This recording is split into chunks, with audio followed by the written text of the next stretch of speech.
Good morning, everyone, and happy Thursday. We're here August 6th. Welcome.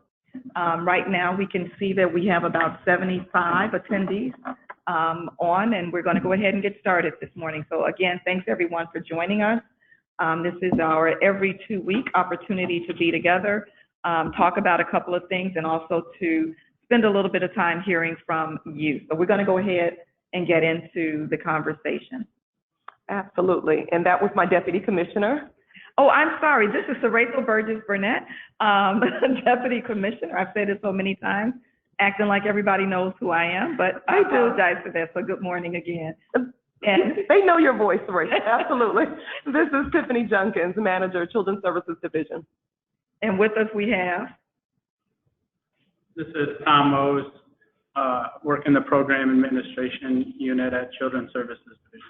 And he's keeping technology moving for us, so thanks, Tom. So again, housekeeping, if there are any technical issues, as you've done before, if you need to, please put it in chat so that we know. If there's anything going on, if you can't hear, if you're having some difficulties, please let us know. So again, thank you this morning. So just a few updates. We're going to talk a little bit about reopening really quickly, talk about competitive grant status. I know there's been questions about that. Talk about reporting positive COVID-19, again, because I want to make sure that we're all on the same page with that. Reminding everyone about funding flexibility, but also what the responsibility is in order to continue with that funding. And only one announcement, and that's the next EDPD meeting. So let's go ahead and jump in, Tom. Thank you. And so again, just to give you a reminder, right now we have opened about 260 of the 303 sites that are funded. I will say that some of those are in school-based programs and they're not going to open until later in August as dates that we have for charter schools. And some of our other centers, because of their buildings that they're in, again, they're opening a little bit later.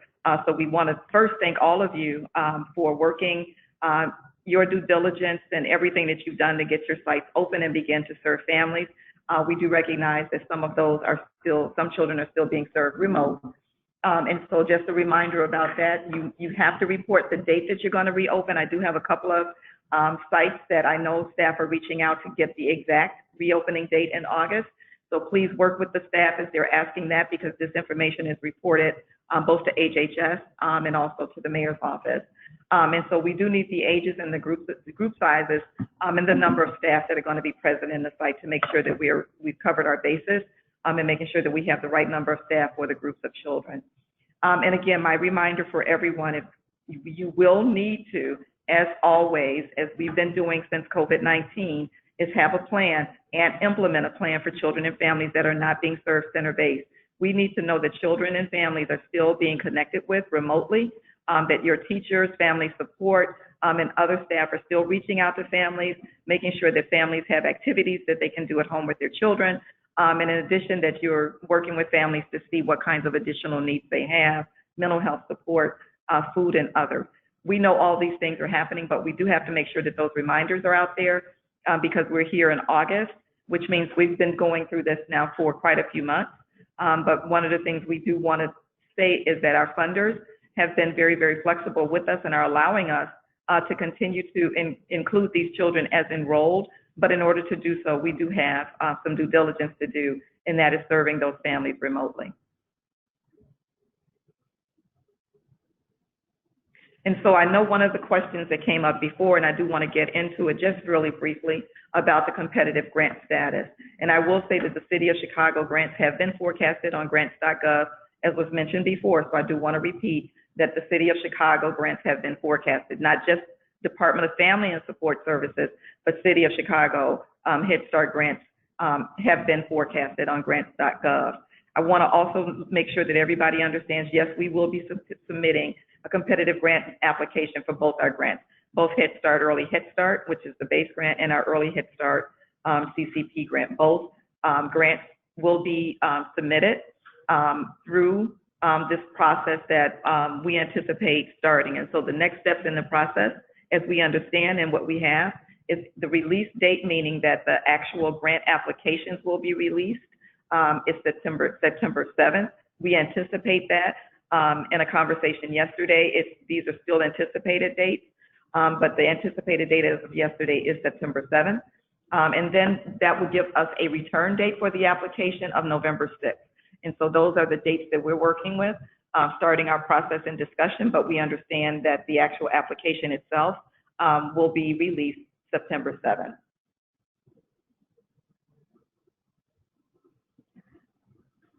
So what does it mean? We have two grants, as I just mentioned, our Head Start, Early Head Start, and our Early Head Start CCP grants are in competitive status, and they are in competitive status due to health and safety violations and also failure to report to the grantee. Child maltreatment, and we've talked about these in EDPD meetings pre-COVID. We had opportunities to talk about health and safety, talk about the kinds of things that needed to be reported, gave a memo that was very specific about reporting to the grantee. The teams have been working with delegates, again, about reporting and making sure that information is being shared, that we know what's happening, and then we're doing our due diligence, following up when we need to do an investigation, but also reporting ourselves, meaning the grantee, to HHS. But we did have child maltreatment. We have had child injury, again, and failure to report to grantee. And these are immediate causes for a grant to go into competitive status due to the DRS system that was set up years ago. And having had these happen across both grants, this is the reason why both of those grants are up for competitive status this year. I want to make sure that everybody understands what those items are. These are not new in our conversation, DFSS, and talking with our delegates and our partners, because we were, as these kinds of things were coming up and we were changing systems, procedures, we have been working with everyone to acknowledge that. But this is where we sit. Just want to make sure that we have had an opportunity to state that to you this morning. And so with that, I'm going to go ahead and move on again, as we always do. We have an opportunity to have questions, and we'll come back to that. But I just want to remind everyone that you have an obligation and a responsibility to report positive cases, and you are required to report those, and you have to put those individuals who are entered into your facility, if they've not even been in your facility, if they're in the community, if they're attached to your site. I want to amend that because we have had a couple of sites that have reported that they had staff that were remote, meaning that the staff actually didn't come into the facility, but they were attached to them as a staff. And so because this is still community, we've asked that they go ahead and report those as well to CDPH. And so we do know the reports are being done. We know that the form and format that CDPH has put together, that people are following through with that. They are putting the information in, contacting their licensing rep, and contacting us. But we wanted to make sure, again, that we restate to you again that that is an obligation, a commitment, and a responsibility that you have as a child care program to make sure that you're reporting any of these cases through those systems. And again, we'll come back with questions and answers if there's any.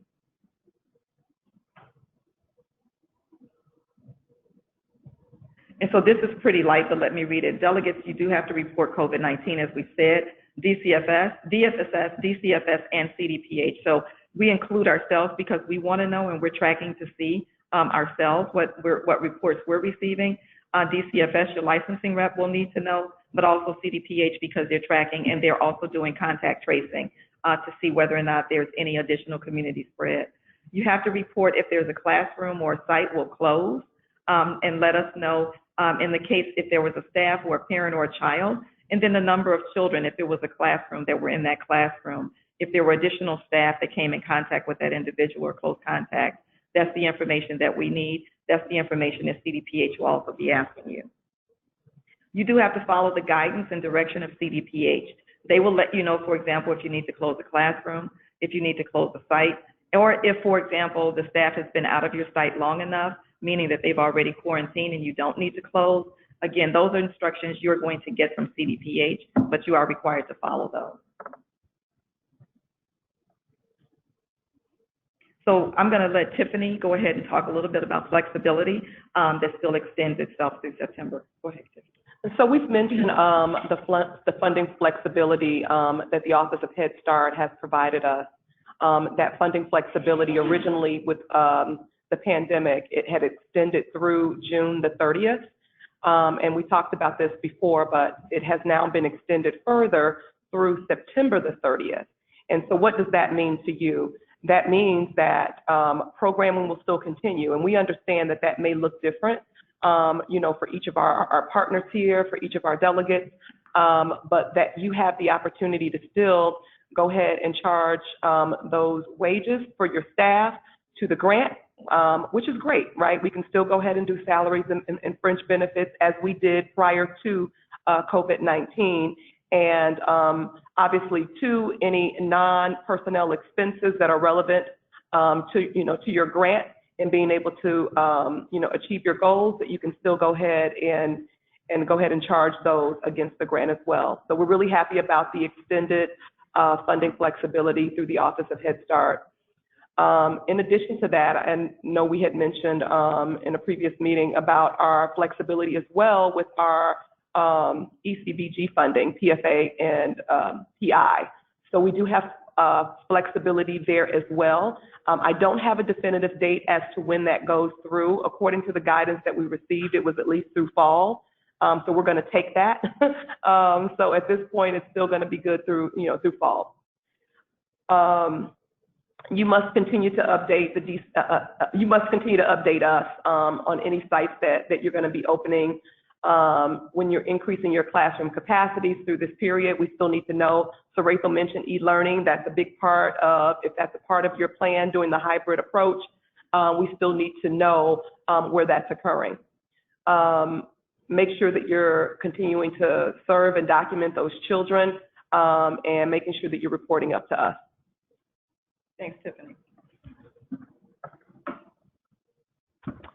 In addition and we talked about this one before too, the Head Start CARES Act funding, and making sure that you are aware that funding is coming your way. We're really excited. We received the notice of award from HHS just recently, and we're in the process now of the boilerplates are actually with our law department. And just so everyone knows and can expect that these CARES Act funds from the federal government, they will not go on your current contract. These are going to be separate contracts. And so expect to receive separate contracts per each one of these grants. So that will be coming soon. We're trying to get these out the door to you as soon as possible, but did want to let you know that, again, it's coming, but it's going to be its own contract, separate award. That way we can go ahead and account for it and track it the way that it needs to be in our financial management system. And again, just wanted to show you the amounts that you can go ahead and project to receive, and pretty much multiply this by the number of funded children that you have in your program. If there is any discrepancies, maybe you have made some modifications to your program, and you have any questions, feel free to go ahead and send me an email, and we can definitely work through it. But these are the cost per child rates for Head Start, Early Head Start Child Care Partnership, and Early Head Start Expansion. The City of Chicago emergency travel order, we wanted to go ahead and, again, keep you informed, let you know that this is available to you. We want you to actually utilize the website, because the website is going to give you the most up-to-date information on which states are now on the travel ban, which states and territories. Recently, Puerto Rico was added, according to Dr. Arwadi. And so, again, we want to make sure that you guys are aware, because, again, this affects what you do, and making sure that, that your staff is reporting up to you, making sure that you're aware of, travel plans of your families and things like that. It really is about making sure that we're keeping everybody in our center safe. And so, before, when people would take vacation, we weren't really concerned about where they went because they were using their own time and that sort of thing. But it is relevant under these times because of the travel order and the fact that we live and work in the city of Chicago. We have to abide by the travel ban. So our next meeting is going to be on the 20th of August.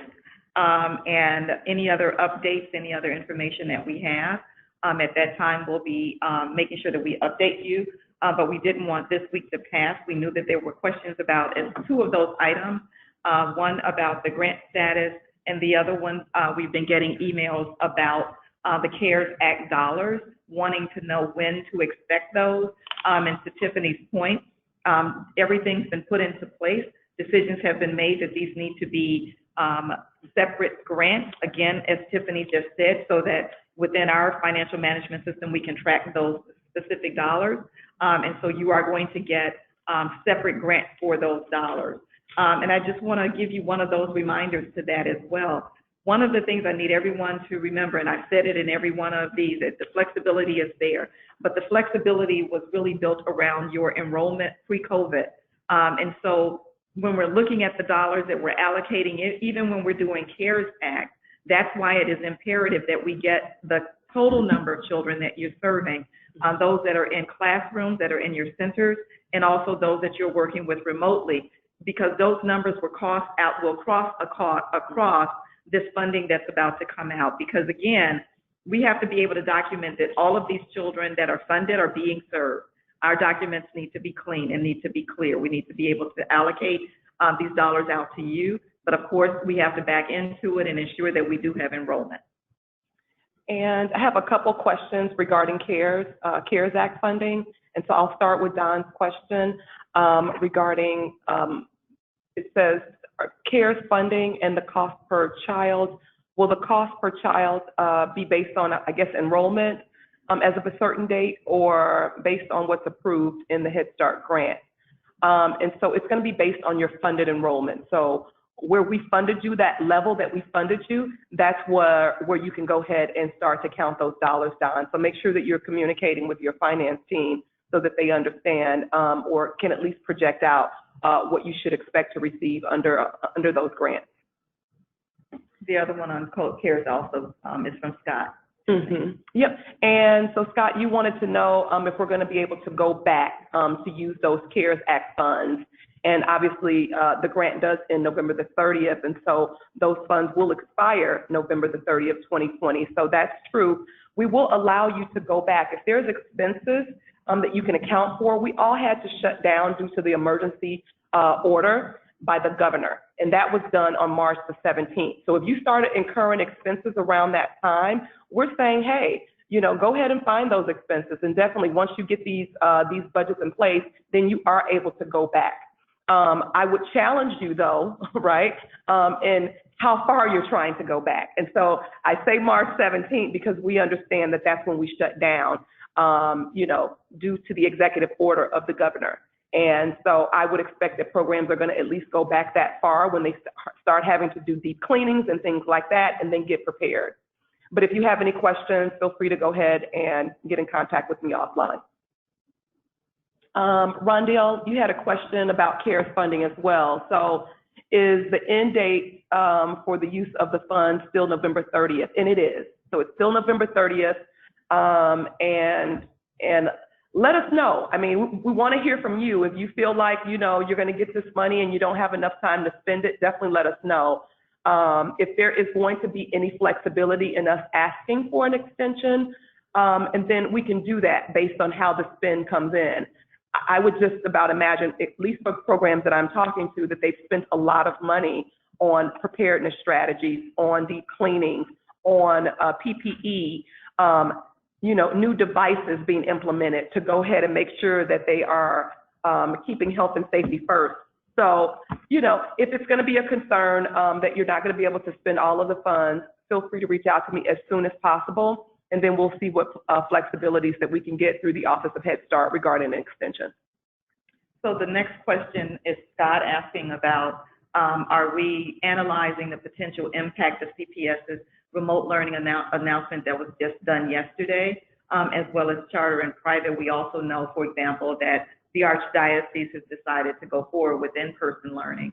And the follow-up to that is, are we anticipating this may impact staffing patterns, sustainability, and parent perceptions concerning continuing to allow their children to attend on-site?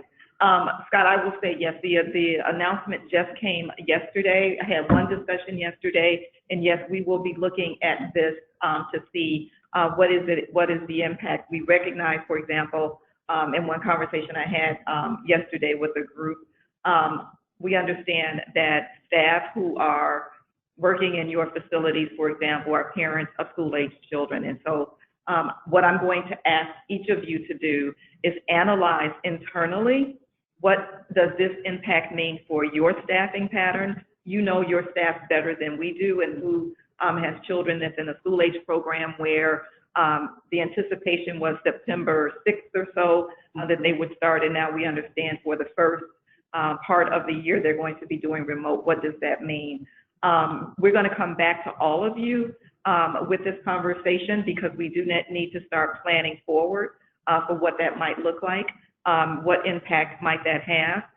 And that will be part of the discussion that we would then carry forward to HHS as we understand better of what impact about remote learning in school systems and its impact on Head Start and PFA programs. And so I would ask that you, along with us, analyze this, meaning you, not just you, Scott, but all of you who are operating programs, so that we can kind of plan forward for what the impact actually might be. The last part of that is, you know, parents' concerns. I think we've had parent concerns all the way through this, Scott, about having their children come back. Parents need to go to work and had to make some decisions. We know some parents have said they weren't comfortable and they're still in remote status, even though they have children enrolled in programs in early learning. So this is one that we understand there are those kinds of impacts and thoughts on behalf of our parents across the board. What we have to do, and I said this yesterday in my meeting with others, was I want to remind all of you, and I thank you for everything that you do, because one of the things that has always been done in early learning settings is all of the due diligence around cleaning, health and safety, and keeping those classrooms safe and that environment safe for children. Because you've been doing that, what that means is you're ahead of the curve for all these other programs who are now trying to figure this out. Your environments were already had licensing standards that talked about the requirements for bleach solution, for example, and cleaning and wiping and sanitizing hard surfaces. So your staff were already doing that. School systems, not so much. And so you're already ahead. That doesn't mean that there's not some considerations and some concerns. I just think one of the things we all need to do is better communicate what it is that you do and the difference in your environments and school settings, and your methodology and the systems through licensing, and even through this enhanced system that we put together because of COVID-19 that provides a safer environment for your children and families. Again, we all need to communicate that, and we're thinking of ways that we can do that citywide as well to help you. But these are the kind of messages that definitely need to be out there. But again, in follow-up to that, we all need to analyze, what does CPS, the largest school system, what does that mean for all of us in Chicago as we go forward with our program structures? And, you know, I was thinking about the question that you asked to Scott in relation to the response from Cerezo. Our delegates really have been a huge support to us in the city of Chicago throughout any closures within CPS, whether they were through a strike or, you know, something else. Our programs have really kind of stepped up. And I just want to say, I mean, you know, definitely commend our programs for kind of doing the work that they do, even through crises. Our programs are still out there doing the good work. And so we definitely want to make sure that we're doing it safely. We want to make sure that we're being considerate and thoughtful as we move forward in this work. Yep. So the next question, and I'm going to say that this is in reference to the CARES Act dollars, is this for early Head Start partners? Yes, early Head Start partners. When we allocate across all delegates, their directly operated sites and their partner sites if they have those. For PFA-PI, we understood that there were some dollars. We are going to be working with CPS, who's our funder for PFA-PI, once they can get through their system to figure out what, if any, dollars are being allocated to us. Then as we are for Head Start dollars, we will be allocating those to our PFA-PI sites. So more information to come around that.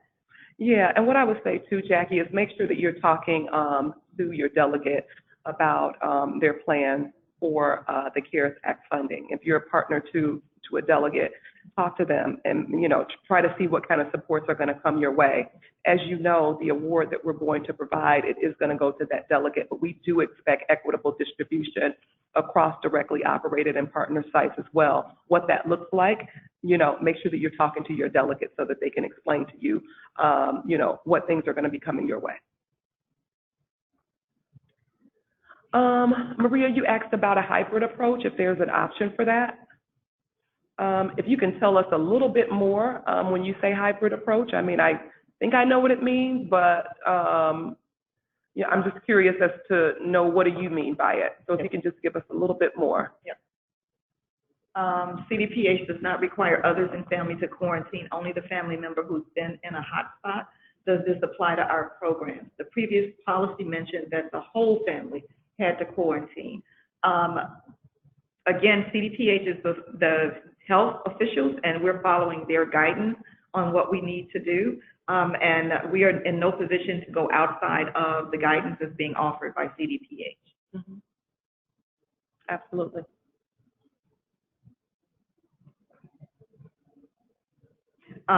Do we need to serve 7.5 hours? Are we able to reduce it for cleaning and sanitizing and preparing for the next day? I do know that because of staffing, there were some individuals who looked at their full day. You still need to do the full day because we're full day services.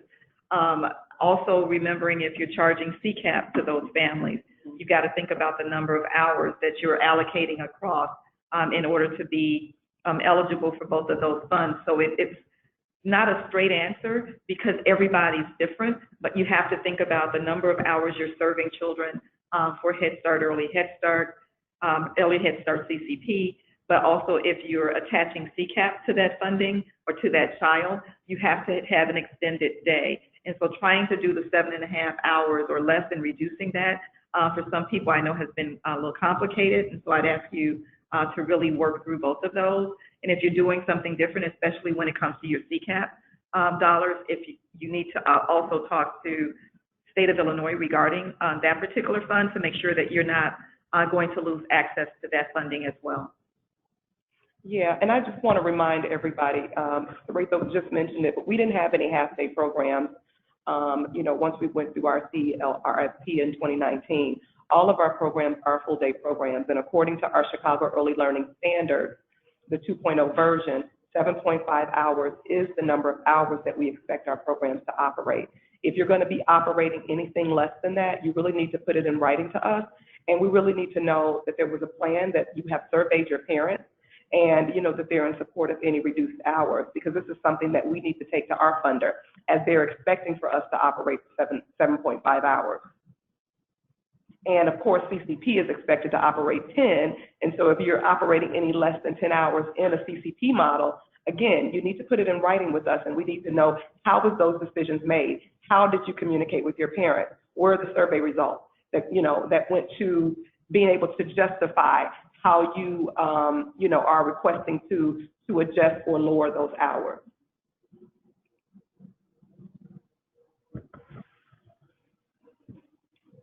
So one of the questions is in regards to class size. Is there any reason to think that we will have to reduce our class size back to 10 if the city goes back to phase 3? I would say we are all, like yourself, waiting on any guidance and keeping our eye on what's going on with COVID-19 in the city and regionally to see whether or not any decisions are made. When those executive orders are made and information is given, it is in concert with CDPH, the Governor's Office of Early Childhood, also the Governor's Office and the staff there, and also DCFS. And so as they're thinking about it, just like they did previously, they will tell us exactly what the capacities are, meaning the number of people that can be in a group. So we just need to, and this is one of the reasons that we come to you every couple of weeks, is to remind you to continue to go to websites, stay on top of the information that's being shared, so that if the governor makes a decision to go backwards in phases. Right now he hasn't, but if it happens, what does that mean? And at that point, they would give us additional guidance that we would all be operating from. So we all will be staying on top of it, and we're asking that you do the exact same. It's just as we have before. As soon as we get notification of any of it, we send it out to keep you abreast of what's going on. Scott, your question is regarding funding that's available on a grant, and wanted to know, I guess, our plans for, how we're going to go ahead and utilize that. We did talk to our Policy Council Executive Committee recently, and we talked to them about the fact that we have approximately $10 million that is unencumbered within our grant. and we're working on a plan as to how we're going to go ahead and spend those funds. Just so everybody knows kind of where this came from, because it didn't come out of thin air, but I want to remind you that we had 340 slots from Catholic Charities that they gave back on December 1st. So at the very beginning of our fiscal year, we have unallocated slots for Head Start. And I think anybody who's reached out to me and asked me about additional Head Start slots, I've said, yes, we want to give them to you. Of course, we have to go through our, our safety inspections and things like that, but we do have unallocated slots for Head Start. And so we have over 400 unallocated slots, but let's say it's 400. So 400 multiplied by 11,000 a slot, that's already $4.4 million there. We also have payroll salvage. We have, positions that haven't been filled on our grant. And so the $10 million is not just in Head Start, it's across all of the federal funded programs. And we are working on a plan to how we're going to go ahead and spend those resources. If there is something that you or any agency out there who is funded with our federal funds, if there is a need, I would expect that you're going to go ahead and, submit a request for supplemental funds or things like that. If there is something that you need that sits outside of what your base grant is able to do, you can go ahead and put that in writing. But that's where we're at. And so we welcome you to go ahead and let us know if there's anything in particular that you need as soon as possible. And so to your question, and I see the other part of it, you're asking for us to put dollars into salaries to fill the gap. That wouldn't be something we could use these dollars for, because we could not plan forward for these salary increases to go forward. And so we normally and would not put dollars out there for salaries that we would not be able to carry forward. And for that reason, that's not one of the things that we're looking to do. That unallocated amount is really because of what happened this year with the Head Start decision that was made and some slots that came back. To Tiffany's point, over $4 million of that rested with one agency. And so we would not want you or us to increase salaries of staff and have no capacity to do so in our grants going forward. So for that reason, it's not something that we will be able to do. But to Tiffany's question and to the point, if you have some other ideas of ways that we might be able to support your programs, other things that we might be able to do, we welcome your sending those information and ideas forward. Send them to Tiffany and me. We'd love to hear from you. We put it out there with the executive committee yesterday, wanting them to also, and they gave us some ideas as well as parents yesterday, but wanted to make sure that this is information, and we were today going to share that with you. Thank you for putting the question up there before we got to that. But one of the things we do want, again, is to say these are unallocated dollars, and for that reason, personnel salvage, we have vacant positions ourselves on our side. And so, again, these are dollars that we want to come up with some ideas that we can put these dollars out to impact children and families. That's what the dollars are for. So ideas, please send them forward. I see classroom sanitizing. If you're saying dollars for classroom sanitizing, I would say that in the CARES Act dollars, those dollars can be used for that. And so let me just preface this and say right now, if you're thinking of items that we can use some of these dollars for, think about things outside of what we're already giving you CARES Act dollars for. We're giving you dollars for PPE, giving you for deep cleaning, sanitizing, for those kinds of cleaning supplies that you are having to buy more of because of the enhanced cleaning. We're already saying those kinds of things are going to be allocated out in your CARES Act dollars. So thinking outside the box a little bit, give us some other ideas, but you're going to get dollars that's going to help and resource you for those items.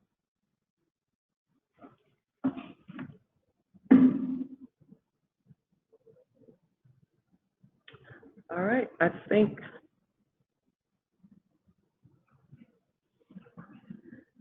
Okay. All right, do we have any other questions? If you can just go ahead quickly and type those in.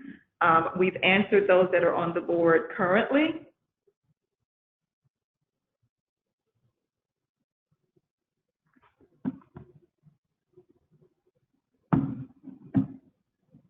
The information about the grant, are you asking about the competitive status?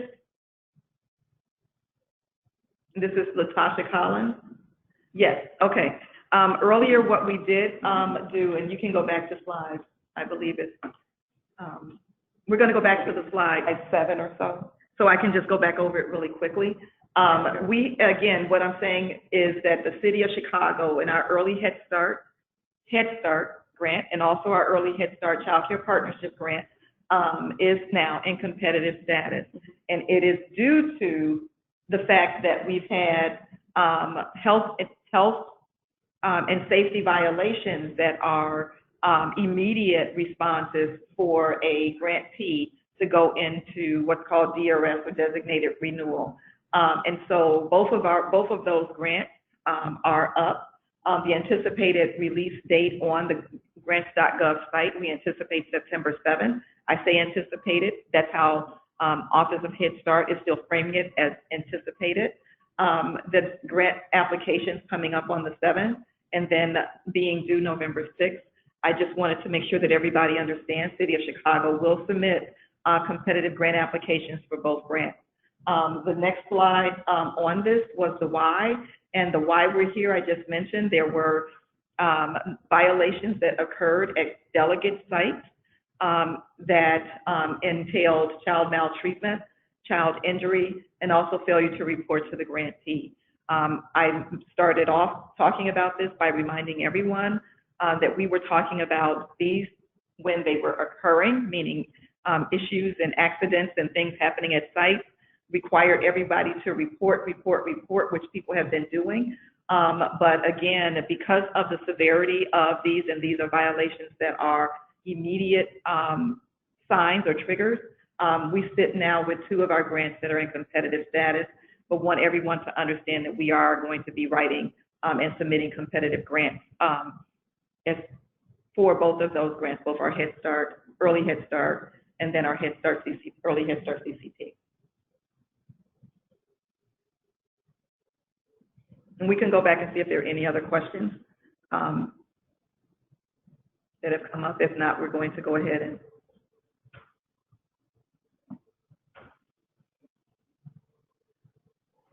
My question is relative to curriculum support for virtual learning. Is DFSS planning to allow programs to access Ready Rosie? Oh, that was a question that came up before. The answer is yes. With COVID-19 trying to come up with the required training modules and everything that we needed to do, we weren't able to get those started, but we are moving forward with teaching strategies on that curriculum. And yes, we will be giving everyone access to Ready Rosie as a supplement to your family engagement curriculum. Again, it's a supplement to what you have. So thanks for that question. You will be getting more information regarding that. I can't give you access for time frame right now because we still need to get the training modules and everything done. We've had our meetings and done what we needed to do with that vendor. With COVID-19, we have not been able to move forward. It is our plan to try to get this done as early in the program year as we possibly can. I don't have a date right now, but please just look forward to more information to come about it. Right now, though, I remind you that you do have access to parts of Ready Rosie that's on the Chicago Early Learning site. Yes. The free e-learning. Many of those activities that are on there, and we worked with them because we weren't ready to get our system up to put some of those modules and everything out there. So you do have access to those. They are on Chicago Early Learning on the free e-learning site, and those are Ready Rosie tools that are on there. So you have access to those right now.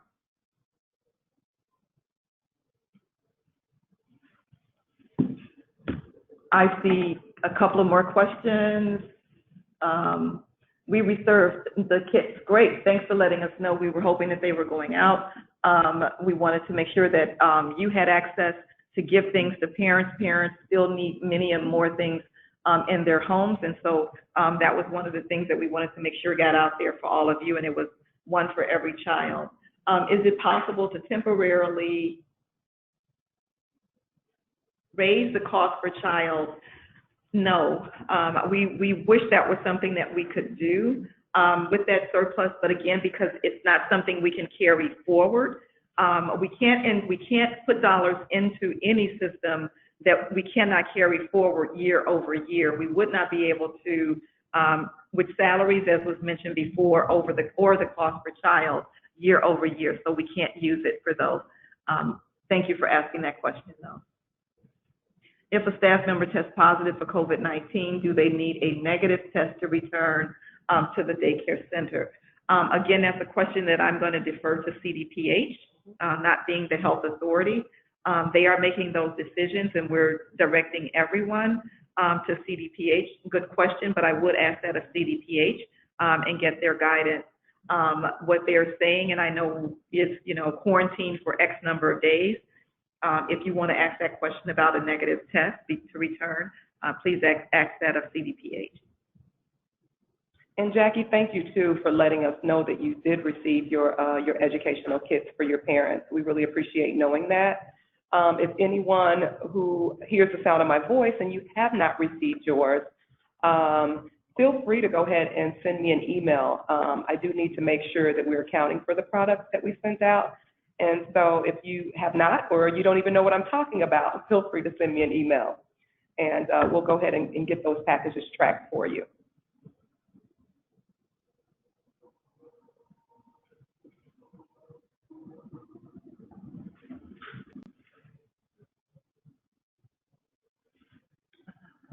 Many parents call us and say they were guaranteed. This is about enrollment.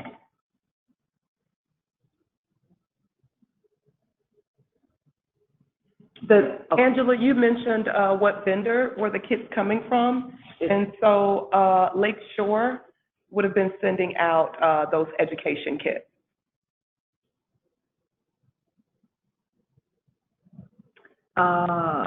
Linda, your question is about parents receiving their offers through the Chicago Early Learning Portal, and they're actually over income and will be considered private pay, and they weren't happy. We've only received Chicago Early Learning referrals for private pay families. Linda, then I'm going to ask you to look at your slot matrix to make sure that your numbers are set, because you get referrals based on what you have in your slot matrix, and making sure that you have the income, the numbers correct and what's available. And if you have a question about that, I'm going to ask you to call Craig Zemke to make sure that yours are set right so that you're getting offers from the correct parent.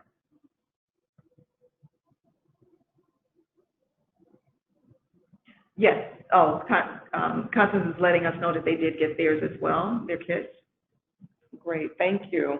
Angela, can those dollars be used for the laptop for home learning? What's in the CARES Act dollar is dollars for technology. Technology is included in the CARES Act dollar already. And what we're asking agencies to do is use those dollars for those. And we were asking them to make sure they had them for their sites, that they were needing more in their classrooms, but also enough dollars were being allocated where they could actually ensure that they had some parents to use as well, which was what we were asking for.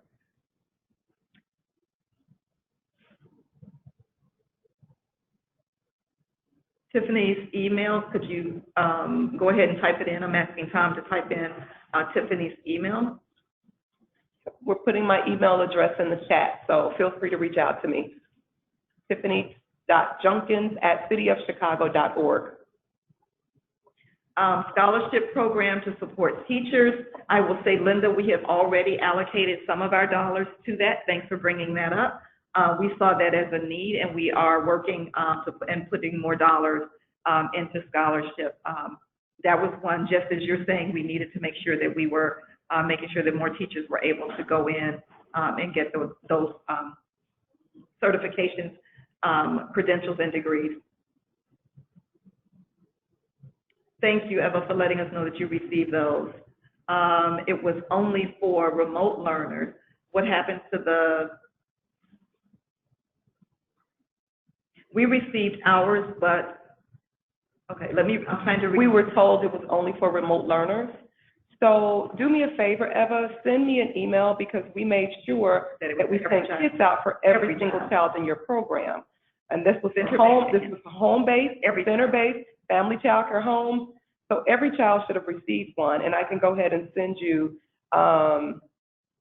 my list of, of how we allocated that. So, yep, just follow up with me, Eva. That'd be great.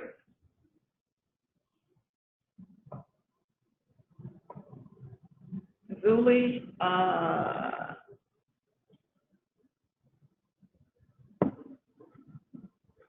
answered that. Could you go down to Zuli? The one before. Your sound went out. Did you say under technology, laptops for staff and family can be included? Yes, with the CARES Act dollar. Yes, Julie, those dollars that we're allocating can be used for, because what we learned in this process was some programs had enough technology for staff to be remote and some did not. So we wanted to make sure that you were thinking about that as you were getting your CARES Act dollars, but we also want to make sure that parents have access. And so we want to make sure that you have some that you can use for loaners for parents.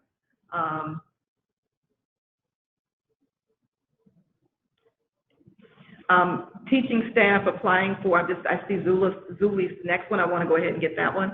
Teaching staff can go on to chicagoearlylearning.org.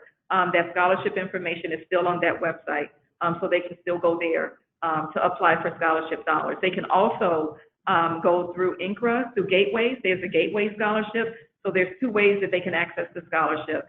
They can apply online through chicagoearlylearning.org. They can also go to Gateways and apply for scholarship for continued education.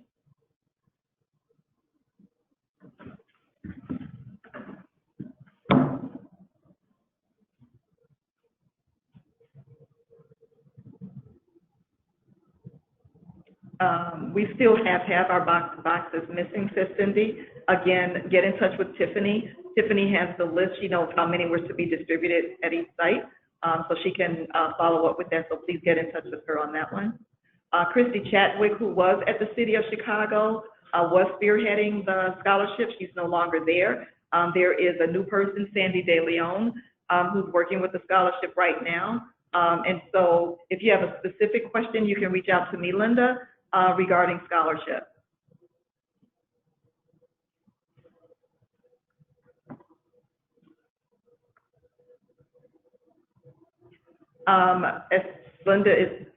Cindy is asking when the COVID or the CARES Act dollars will be released. So I wish I had that magic date that I can give you, Cindy. One of the things that I had stated was that right now the boilerplate for the contract is with our law department. And so one of the things that we have been assured is that we're going to have an expedited process for getting that boilerplate out. So we received the notice of award from our funder already, and we're just waiting on this new boilerplate to be created. And let me just explain, we couldn't go ahead and add these dollars onto our existing contracts. And so beforehand, we were hoping that we can just go ahead and put this in a release package to you guys and get it out the door. We can't do that. We've been instructed by our law department and our contracts division that we can't do it that way. These have to be new contracts. So I've been assured by our contracts team that we're going to go ahead and get something out within the next 2 weeks, okay? But again, I can't give you the exact date because I just don't have it, but you'll be hearing from us soon. So I'm hoping by the time we have our next meeting on August the 20th, I'm able to give you some good news. Absolutely. So to that question, I want to say two things, and Tiffany responded to it already. If you have been spending dollars regarding to COVID-19 related activities since March, make sure that you have all of your invoicing and everything together. So as soon as you get your grant, you can send in your grant, get everything in, get your budget done, get everything sent in. Once that's approved, then you can get your dollars reimbursed for all of what you've been expending. And so get your ducks in order at your sites right now for what you've already spent. We're trying to get these out of the door as quickly as we can. But again, because these are new dollars, we couldn't add them to your current contracts, which requires us to go through our law department to do the documentation for it. All of that is moving forward, but you should still be knowing, I want you to know that as you're expending dollars right now for COVID-related expenses, you will be able to get reimbursed for those as soon as this is done. And again, to Tiffany's point, we're hoping on the 20th when we're here, we can say The boilerplate's done, the contracts are, but today we don't have that information. We just want to remind everyone that you are going to get the dollars, that you will have the ability to get reimbursed for what you're currently expending for cleaning, for supplies, for PPE and technology. And we know that, again, this is your floating dollars and wanting to get reimbursed. Just know we're trying to push this as quickly as we can and getting it through the system. So again, we'll talk again on August 20th, and we're hoping to have a better update for you on that date. Absolutely. And COLA, we haven't received anything yet for COLA and QI. Just so you know, we haven't received that notice of award yet. We are expecting that to come soon too. And those dollars will be used to increase your current contracts that you have under those federal programs. So I don't see any other questions in the chat that we haven't answered. So I just want to say thank you everyone for spending time with us this morning. Again, we just wanted to make sure that we talked about a couple of what we knew were items that people were interested in and wanting to know. But we also want to make sure that we make ourselves available to you every couple of weeks so that you can touch base with us so that we can answer questions that you have. If there's questions about kits, as a couple of people have, please reach out to Tiffany. Linda, you were asking about scholarship. Yes, it was Christy Chadwick. Right now, if you have questions specifically about scholarship, I'm asking you to reach out to me. And know that more information is going to come about the CARES Act dollars. As soon as we can get the boilerplate through and get those contracts out in your hand, we will. So everybody, thanks again for spending time with us today on Thursday. Hope you have a great Friday and a great week. Just be safe, take care of yourselves, and we thank you for everything you do every day in care of our children and families across Chicago. Have a great one, everyone. Bye-bye.